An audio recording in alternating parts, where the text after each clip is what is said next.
3월 5일 토요일입니다. 알기준 기독교 교리 42번째 시간으로 지금 구원론에 대해서 살피고 있습니다. 구원론의 14번째 시간이 되겠습니다. 오늘의 주제는 칭의, 의롭다 하심입니다. 자, 칭의라고 하는 무슨 말일까? 칭한다. 그럼 이렇게 일컫는다는 거죠. 의, 그러면은 의롭다고 하는 옳을 의자, 옳다라고 이렇게 말해준다는 거죠. 칭의는 옳다라고 말씀해 주시는 것을 말합니다. 하나님께서 예수 그리스도의 완전한 의에 근거하여서 죄인을 의롭다고 선언하시는 것이 칭의다. 이렇게 신학적으로는 표현을 합니다. 하나님께서 예수 그리스도의 완전한 의에 근거했다. 예수 그리스도는 항상 옳으신 분이죠. 근본 하나님이시니까 거룩하신 분입니다. 죄는 전혀 없으신 분이시지요. 그런 의미에서 예수 그리스도는 완전한 의를 가지고 계시는 분인데, 죄인들이 예수 그리스도의 그 완전한 의에 부합하여서 그 의로 말미암아, 예수로 말미암아 죄 사함을 받았다. 죄 용서를 받았다. 그래서 이젠 죄인이기는 죄인이었지만은 이제는 용서받은 죄인이니까 씻음 받았다. 깨끗하게 되어졌다. 그런 의미에서 의롭다고 선언되어지는 것을 말할 수가 있겠습니다. 로마서 3장 24절에 그리스도 예수 안에 있는 속량으로 말미암아 하나님의 은혜로 값없이 의롭다 하심을 얻은 자가 되었느니라. 의롭다 하심을 얻은 자가 되었느니라. 여기서 의롭다고 칭해주는 내용이 나옵니다. 누구 때문입니까? 그리스도 예수로 말미암아 그렇습니다. 그리고 하나님의 은혜로 그렇습니다. 그리고 그것은 값없이 우리에게 주어지신 것이고 오직 믿음으로 의롭다고 되어진 것이지요. 자, 로마서 8장 33절에서는 누가 능히 하나님께서 택하신 자들을 하리요 의롭다 하신 이는 하나님이시니 누가 정죄하리요. 자, 의롭다고 하신 분은 하나님이시다. 우리가 의롭다고 칭의 되어진 것은 하나님에 의해서 그렇게 되어졌습니다. 그러나 누구도 우리를 향하여 그 의로운 부분, 거룩하게 된 부분에 대하여서 고발할 수가 없습니다. 시비를 걸 수가 없습니다. 정죄할 수가 없습니다. 하나님이 우리로 의롭다고 그렇게 인정해 주셨기 까닭입니다. 사실은 천하 인간 그 누구도 의로운 사람이 없어요. 의인은 없나니 하나도 없다고 말씀한 바가 있습니다. 의인은 없어요. 모두 다 아담 아래에서 다 죄인입니다. 그리고 세상에서 그 어떤 교육도 사람을 깨끗하게 할 수가 없어요. 거룩하게 만들 수가 없어요. 어떤 종교도 사람을 의롭게 만들 수가 없는 것입니다. 그래서 뭔가 교육이나 어떤 세상의 어떤 일반 종교에서 사람을 선하게 만든다, 뭐 도덕률을 가지고 한다, 뭐 철학을 가지고 뭐 말한다, 뭐 정직하게 한다, 뭐 거룩하게 한다는 것은 결코 있을 수 없다라고 하는 것이지요. 그런데 하나님께서 우리의 죄를 예수 그리스도를 통하여 씻어 주심으로 죄가 씻겨졌으니까 이제 죄의 흠들이 없으니까 우리가 의롭게 되어졌다고 칭의해 주시는 거죠. 그렇게 의롭다고 의롭게 되어졌다고 선언해 주신 것이라는 사실입니다. 이 칭의에도 소극적인 요소가 있고 적극적인 요소가 있겠습니다. 소극적인 의미로는 예수 그리스도의 전가되어진 의를 기초로 해서 죄를 용서해 주는 것. 그래서 칭의에서 베풀어진 용서는 과거나 현재나 미래의 모든 죄에 적용이 되어져서 모든 죄책과 모든 형벌을 다 면제받는 겁니다. 제거하는 것입니다.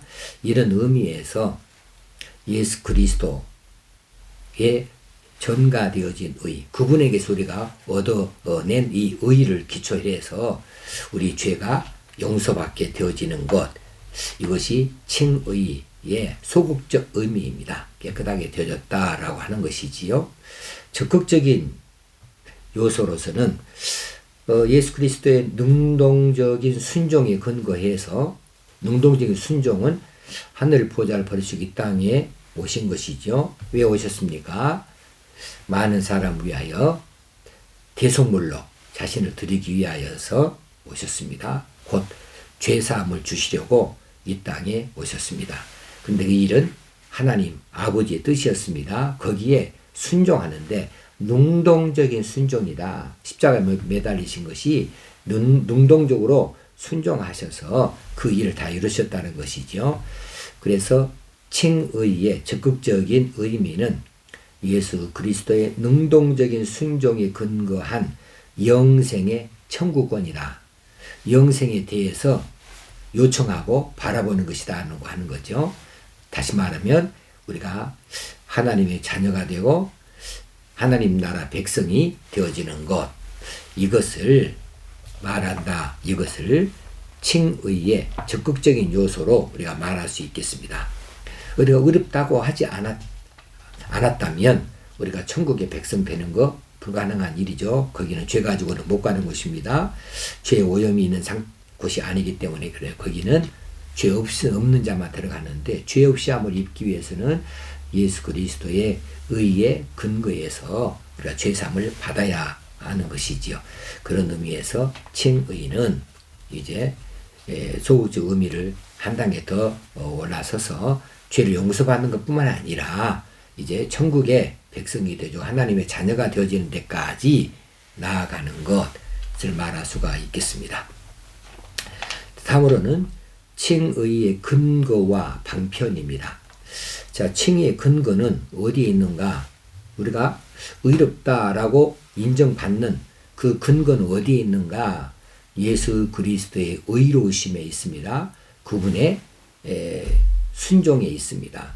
그분이 거룩한 분이 아니다. 그분이 그냥 사람이다. 그러면 그분이 죄를 가지고 있는 분이니까 이건 우리에게 우리를 어렵게 하실 수가 없어요. 그러나 예수 그리스도는 온전하신 완전하신 의를 가지고 계신 분이다. 하나님이시니까 죄를 전혀 없으신 분이시다. 오염되지 않으신 분이시다. 그래서 그분의 죄 없으신 그 몸을 우리를 위하여서, 우리 죄를 위하여서 내어주시니까 우리가 그분의 의를 덧입게 되어진 것이죠.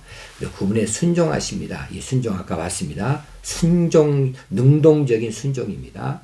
능동적으로 그 일이 받들으셔서 우리가 죄사함 받고 하나님의 자녀가 되고 천국 백성이 되어진 것이지요. 자, 로마서 5장 19절에 보게 되어지 18절에부터 19절을 보게 되면 이렇죠. 그런즉 한 범죄로 많은 사람이 정죄에 이른 것 같이, 이거 한 범죄는 아담입니다. 한 의로운 행위로 말미암아, 여기는 예수 그리스도의 십자가 공로입니다. 의로운 행위로 말미암아 많은 사람이 의롭다 하심을 받아 생명에 이르렀느니라. 한 사람이 순종하지 아니함으로 많은 사람이 죄에 있는 것 같이 한 사람이 순종하심으로 많은 사람이 의인이 되리라. 여기서 의인이라고 하는 것이 두 번이나 나옵니다.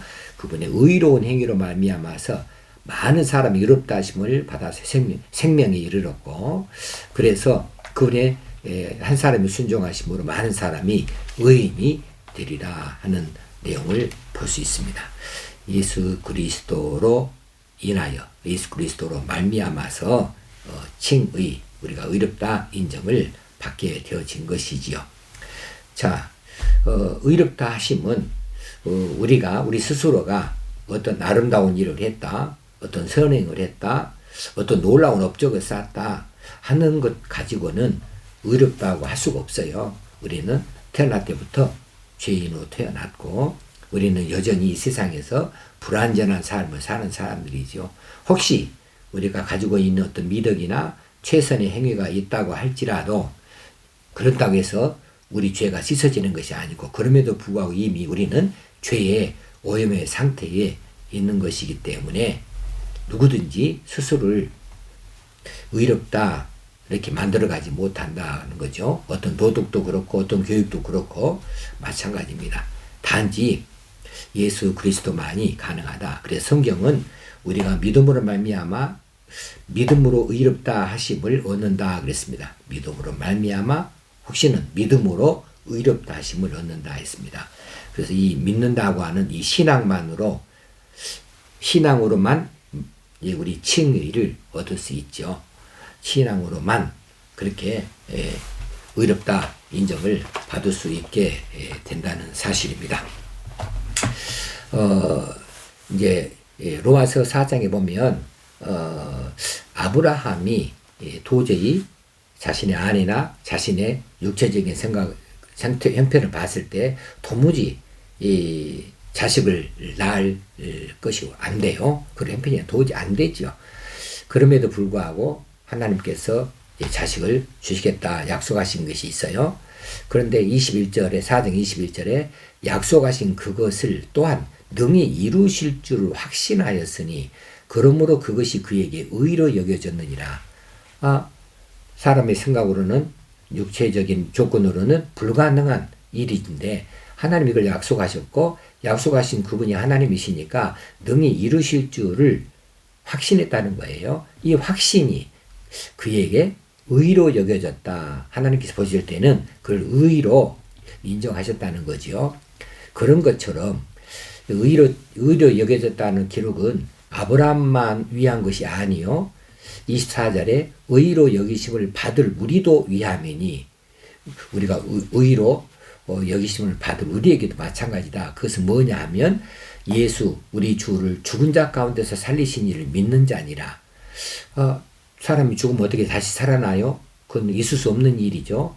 아브라함이 그 나이에 자식을 얻는 것은 결코 있을 수 없는 일이라고 생각한 것처럼 많은 사람들이 한번 죽은 사람은 살 수가 없다라고 하는 것을 그렇게 알고 있는데 그런데 하나님이 약속하신 것을 하나님이 이루신다. 그래서 그 나이에라도 자식을 주신다 했으면 주신다고 이렇게 믿었던 그렇게 확신했던 아브라함에게 그 확신을 의로 여기신 것처럼 우리에게도 예수가 죽었다.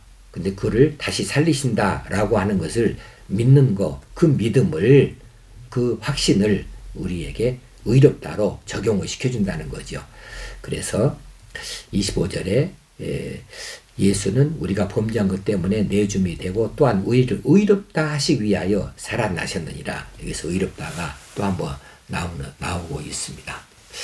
자, 구원론의 14번째 시간으로 칭의, 의롭다고 선언하심, 의롭다고 칭해 주시는 거 우리가 다 이미 얻은 이런 구원의 서정입니다.